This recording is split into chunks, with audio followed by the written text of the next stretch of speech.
अध्यात्म विज्ञान कोई धर्म या संप्रदाय नहीं है, ये स्पिरिचुअल साइंस है जो कुदरत के कानून पर आधारित है।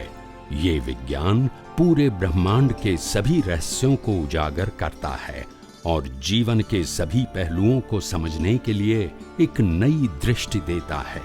इसी को आर्ट ऑफ विजन कहते हैं, दुनिया को देखने की एक नई दृष्टि, जो अध्यात्म विज्ञानी परम पूज्य स्वामी श्री कमलेशानंद जी के निर्देशन में सनातन सत्य का अनुसंधान कर हमारे जीवन को प्रकाशित करे। जय सच्चिदानंद। एक बात ध्यान में रखो, बॉडी के अंदर कभी ज्ञान नहीं होता है। अगर ज्ञान होता तो हम जलाते नहीं। चाहे राम का बॉडी है, कृष्ण का बॉडी है, महावीर का बॉडी है, बॉडी जड़ था, है और रहेगा। Is only player like a mobile. समझ में आ गया? और चेतन उससे क्या है? अंदर है, मगर क्या है? सेपरेट। और पुरुषार्थ करने वाला भी क्या है? थ्री थिंग्स, सोल, पुरुषार्थ करने वाला और body. Body and circumstances are created by the nature. Soul is you are. Now your पुरुषार्थ करने वाला बिलीव इन अ सोल और believe in a body. As per your belief, you create the new cause, and cycle of reincarnation is continuous. थोड़ा थोड़ा समझ में आता है आप दोनों को कि नहीं आता है? नहीं, if you have a query or question, please ask me, okay? Not blindly you accept, correct? नहीं, ये साइंस नहीं, मैं उनको कहता हूँ, जो समझ में नहीं आता है आप पूछ लो। नहीं, हम तो बहुत क्वेश्चन पूछ रहे हैं ऑलरेडी। नहीं, आप बड़ी हैप्पी। यहाँ मेरा सत्संग में क्वेश्चन आंसर ही है। ये तो पहली बार है, इसलिए मैंने थोड़ा बैकग्राउंड बताया। जब आप मेरा सत्संग जूम पे सुनोगे, no background, you start your question, क्योंकि आपको मैंने बेसिक बता दिया है। अभी आपको अंडरस्टैंड करके अप्लाई करना है। वहां क्वेरी है, वो मेरे को पूछो, खत्म हो गई बात। मगर पहली बार तो मेरे को बताना पड़ेगा ना, नहीं तो आप कैसे समझोगे? और फिर क्या हो जाएगा? अगर मैं बेस नहीं बताऊंगा फिर वाद विवाद होगा, मीनिंगलेस। मगर मैंने बेस बता दिया, अभी आगे कुछ भी बात करूंगा तो आपको मालूम है कि बेस क्या है, फिर रिपीट करने की जरूरत नहीं रहेगी। तो this is my way to explain. पहले बेस बता दूंगा, हर जगह आपने वही किया है ना, और बेस करूंगा तो फिर क्या रहेगा? क्वेश्चन आंसर इतना नहीं रहेगा, एलिगेशन भी नहीं रहेगा, क्योंकि हर बातों का उत्तर मैं बेस के ऊपर दूंगा। जो पहले बेस में आपको कन्विंस कर चुका हूं, उसी के ऊपर मेरा आंसर रहेगा। फिर क्या तकलीफ है? अभी उन्होंने जो कहा, मन, हमारी बॉडी के अंदर दो प्रकार का माइंड है। कितने प्रकार का? दो प्रकार। वो माइंड का मतलब, पहले माइंड की डेफिनेशन समझ लो। मन मतलब four things connected with the mind. मन, बुद्धि, चित्त और अहंकार। ये चारों चीज is a one name, is a mind. Role अलग अलग, फेस अलग अलग, बट थिंग्स एक है। जैसे एक व्यक्ति है, किसी का पुत्र है, किसी का पति है, किसी का पिता है, किसी का चाचा है, मगर व्यक्ति कितने हैं? एक। मगर रोल चार। ओके, इस माइंड का रोल है मन, बुद्धि, चित्त और अहंकार। ये रोल है, मगर है क्या? एक। ऐसा मन हमारे अंदर दो प्रकार का है। कितना है? दो प्रकार। तो एक मन है मैकेनिकल, जिसकी प्रोसेस हमने प्रीवियस बर्थ में किया था, टू क्रिएट द कॉज। मन, बुद्धि, चित्त, अहंकार की जो प्रोसेस किया था, उस समय वो लाइव था। अभी ये प्रोसेसर जो लाइव है, नेक्स्ट बर्थ में क्या आ गया? मैकेनिकल, कनेक्टेड विथ योर कर्मफल। क्योंकि अगर मैंने पिछले अवतार में कर्म किया है, आइसक्रीम खाने में सुख है, ये मेरा भाव है, ठीक है? वो मेरा मन के साथ, बुद्धि के साथ, चित्त, अहंकार के साथ जुड़ेगा और कॉज भी रहेगा। ये प्रोसेसर नेक्स्ट बर्थ में रिजल्ट के रूप में आएगा, तब वो मैकेनिकल है। क्या है? अभी उनके पास फ्री विल नहीं है। तो जब अभी मैंने भाव कर दिया था नेक्स्ट प्रीवियस बर्थ में, आइसक्रीम खाने में सुख है, नेचर क्या करेगी? बॉडी भी देगी और आइसक्रीम खाने का संजोग भी बॉडी को देगा। और हैप्पीनेस कौन फील करेगा? बिलीफ। जो आपकी है। बॉडी आपकी नहीं है, आइसक्रीम आपका नहीं है, खाना भी आपको नहीं है, मगर बिलीफ आपने किया था, बिलीफ इज सेटिस्फाई, यस और नो? यस। तो बिलीफ हमारी थी, कॉज इसमें इफेक्ट आ गई। शरीर और संजोग तो किसका है? कुदरत का है, हमारा नहीं। हमने खाया भी नहीं है, बॉडी नहीं खाया, हमने फील किया कि I feel happiness through the body, through the body. जो बॉडी हम नहीं है, आइसक्रीम खाने वाले हम नहीं है, मगर बिलीफ किसकी है? हमारी है। Through the belief we feel, it is be called result of your previous birth cause. देखिए हमें एक स्वामी जी ये पता करना है कि किस तरह का भाव लाना चाहिए अपने मन में। वो बताऊंगा। अच्छे भाव लाने चाहिए कि बुरे लाने चाहिए? पहले वो दोनों प्रकार के मन बता दो, मुझे बताऊंगा, बाद में बताऊं, पहले दो प्रकार का माइंड बता दो। एक मिनट, पहले दो प्रकार का मन बता दो ना, एक आधा का बता दो ना। तो दूसरा माइंड लाइव माइंड है, उसमें भी मन बुद्धि चित्त अहंकार है, but is a processor to create the new cause. वहां ही आपका ज्ञान दर्शन जो है यूज यहाँ होता है, live processor, active processor. You can create the new cause, has to apply your jnana in darshan, whatever you have it. And through the procedure, you create the cause of speech and action. Processor is a mind, and speech action is your production. Now you understand? Production, speech and action is a cause of speech and action is your production. And processor is your mind. Mind is carry on in a next birth as a mechanical form. यहाँ charge, यहाँ discharge. और speech और action का जो cause है goes to the natural cloud, goes to the natural cloud. Why? Because exam का result इनको देना है। अगर मैंने एग्जाम दिया है तो टीचर को मेरे को पेपर देना ही पड़ेगा। Without paper they can't give you the result. Am I right? तो हम कॉज तो बना दिया स्पीच और एक्शन के पूरी लाइफ के, और वो हमारे पास रहेगा तो रिजल्ट कैसे देंगे? तो कहा जाएगा नेचुरल क्लाउड। कौन सा cloud? Natural cloud, unlimited space. और वो कॉज का as per the law of nature circumstances देते हैं, bodies and other circumstances connected with the result of your body, result of your cause. समझ में आया? तो ये दोनों part, body and circumstances given by the law of nature has for your cause, and the cause they have it. And who is suffering? Your processor, mechanical processor. They are suffering today, good and bad, like and dislike, happy and unhappy, mine and yours. ये सब कौन कहेगा? Discharge. They feel. और उसमें live है, वो क्या है? सेपरेट है, वो क्रिएटर है नया। ऐसे चलता है। तो जो लाइव मन है, अगर वो मैकेनिकल माइंड से नहीं जुड़े तो उनको सफरिंग जीरो है। क्या है?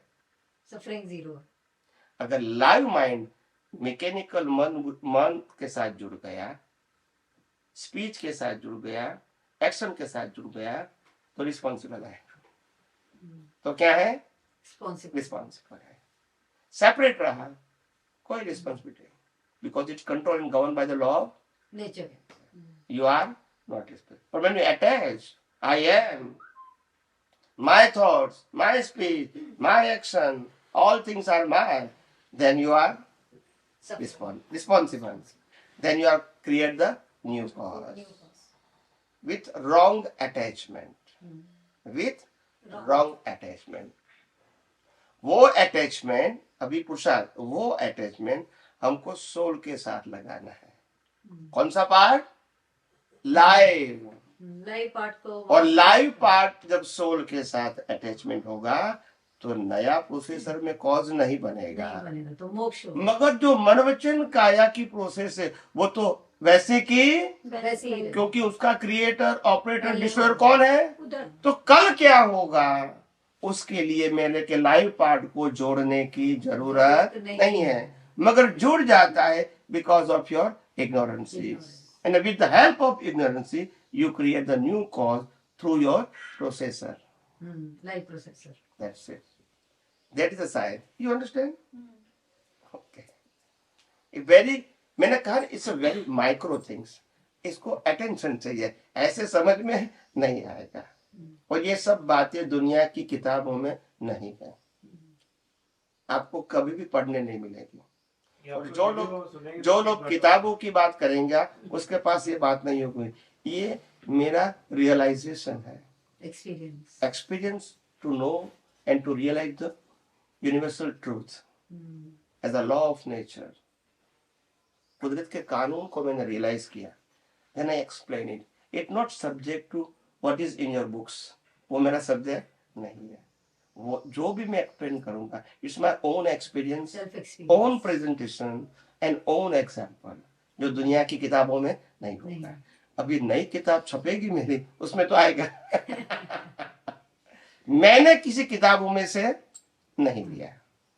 बाद में मेरी बात सुन के और भी कहेंगे तो वो भी बोलेगा, मगर वो सुन के कहता है। Yes please. वो मेरा प्रश्न जो मैं था, जैसे हमें अच्छे भाव लाने चाहिए, उसका क्या रीजन है, क्यों लाने चाहिए, उससे क्या होगा अच्छे भाव लाने? यस यस, आपने शब्द बोला अच्छा भाव और दूसरा कहता है कि बुरा भाव, ठीक है। और मैंने कहा था, once again I repeat it, you attach with the soul, you don't require अच्छे एंड बुरे। Soul is already infinite power and pure. You don't require good and bad as a Purusharth. Good and bad both are relative truth. It's not universal. Pure is a universal truth and good and bad is a viewpoint and relative truth. It's a perception. It's depend on your mind. It's perception. For you something is good and maybe same thing for him may be bad. जैसे कुछ हुआ, कोई किसी ने बुरा किया मेरे साथ, सपोज, एंड अगर मेरे मन में आ सकता है कि मैं उसको मार दूं, ऐसा विचार लाना ठीक है कि नहीं है? पहली बात है कि विचार जो मैकेनिकल प्रोसेस में है वो तो आएगा, और उसके लिए आप रिस्पॉन्सिबल नहीं हो, वो मैंने पहले बता दिया। और लाइव माइंड है, अगर वो जुड़ गया then you are responsible, otherwise it is only discharge. नहीं, मेरे को I am not able to differentiate कि मेरा लाइव माइंड से आ रहा है कि मैकेनिकल माइंड से आ रहा है। I have only one mind in my opinion. उसी के लिए उसी को मैंने अभी डेफिनेशन दिया है। आप इसका खुद ही इंटरनल प्रोसेस करके डीप जाके दोनों को सेपरेट रियलाइज कर सकते हैं। ये फिजिकल मैटर नहीं है, मैं आपको बता दूं, आपको रियलाइज करना पड़ेगा। मैं प्रिंसिपल बताऊंगा, रियलाइज आपको करना पड़ेगा। बताता हूं मैं आपको principle, what is the mechanical in what the life. Okay, line of demarcation. मेरी हर बात में लाइन ऑफ डिमार्केशन होगी, गोल गोल नहीं होगा। मैकेनिकल का मतलब नॉट इन योर हैंड, आएगा ही। लाइव मतलब आप कर सकते हैं, बदल भी सकते हैं। अप्लाई करना मींस टू अप्लाई, पुरुषार्थ में मतलब एक्शन में नहीं। समझ में आया? भाव में आप इसको, आप इसके आपके विचारों को अप्लाई भी कर सकते हैं in terms of exam and correction भी, because paper with you, still you die. You are just writing. Still you die. The exam paper is with you. You can correct anytime. But when you die and answer paper goes to the nature, now you cannot change. The result is. को दे दिया तो फिर आप change नहीं कर सकते। अपने अच्छा पेपर लिखना जरूरी है कि बुरा पेपर लिखना जरूरी है? वो मैंने पहले बता दिया, good and bad both are the relative. हमको उससे फायदा क्या है? वही है, नेक्स्ट बर्थ का आपको वो है। नहीं देने से क्या होगा? एक मिनट, मैंने पहले ही बता दिया, if you want to realise the soul, तो good and bad both are the relative truth. It is not required good and bad. If you want to need the new good life, you do the good vow. If you need bad circumstances require a new birth, you put the bad vow. That's it. If you want to realize the soul, you don't require the good and bad. This is not your subject. If you want to realize the soul, soul में good bad द्वंद नहीं है। God, soul खुद ही चेतन, अविनाशी और all kind of infinite power, they have it.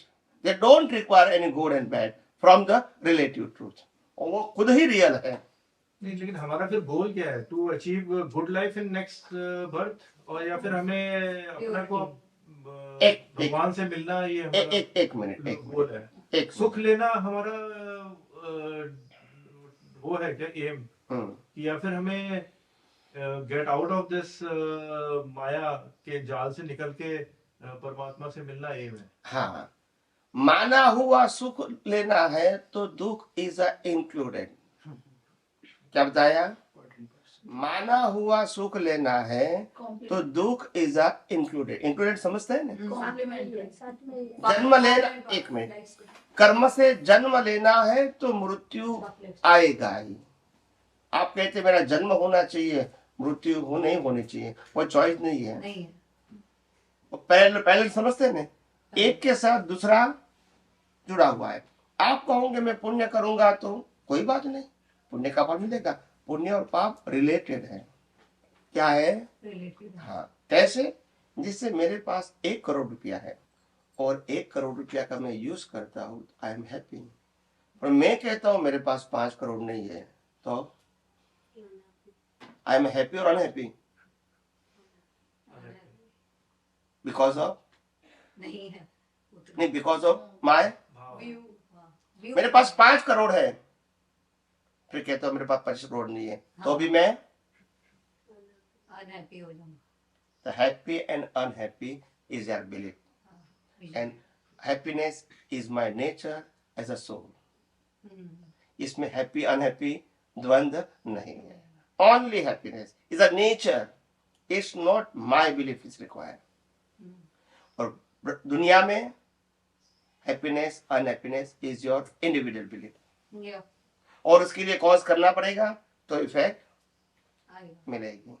वहां cause करने की जरूरत नहीं है, because you are real and permanent and natural happiness within you. You don't require any cause, any circumstances और help from the nature, you don't require. मगर you create the cause through the ignorance, you require the help of nature. Because you depend. In a relative world, you are dependent. In a real world, you are independent. और real world का मतलब होता है you go to the moksha. When you realize your soul is to be called a Paramatma. When you know the soul is to be called a knowledge. Knowledge से realize करना है बस. There is a process of realization of permanent happiness, permanent peace, जो भी कहो, anything you can, but permanent शब्द आएगा। When you realize the soul means you achieve the permanent peace or permanent happiness. Bliss. And it is not dependent on any outside circumstances. That's your real permanent status. समझ में आया कि नहीं आया आप सबको? मैंने कहा ने थोड़ा समय तो लगेगा। हमने 50-60 साल गीता पढ़ी है, अभी भी समझ में नहीं आई है, वो मेरे को मालूम है। और आप कहोगे कि स्वामी जी ने 2 घंटा बता दिया, हमको समझ में आएगा, तो चमत्कार की बात नहीं है। आपके पास अगर कॉमन सेंस होती है तो ये प्रश्न नहीं होता आपके मन में, बाहर तो नहीं बोला है किसी ने। तो आप 2 घंटे में आप मुझको समझ में आ जाएगा, और 50 साल से गीता समझ में नहीं आई है तो आपको समझ में आ जाना चाहिए। It will take times. Video 2-3 बार देखेंगे तभी ये सब। नहीं, यहाँ मैं सबका माइंड रीड कर सकता हूँ, और किसी के मन में विचार आएगा, नहीं प्रश्न करेगा, उसका मैं प्रश्न कर देता हूँ, तो उसको पूछने की जरूरत नहीं पड़ेगी। मेरा काम उत्तर देना है, आप प्रश्न करोगे या नहीं करोगे, मगर मैं प्रश्न करोगे, उत्तर दूंगा, आई एम वेरी हैप्पी, क्योंकि प्रश्न का मैंने समाधान दिया। अभी किसी के मन में है तो मैंने समाधान नहीं दिया है, भले उसके मन में है, पर समाधान हो गया बिना पूछे। हर प्रश्न का मैं उसे उत्तर नहीं दे सकता हूँ। Curiosity is a main thing, answer is not important.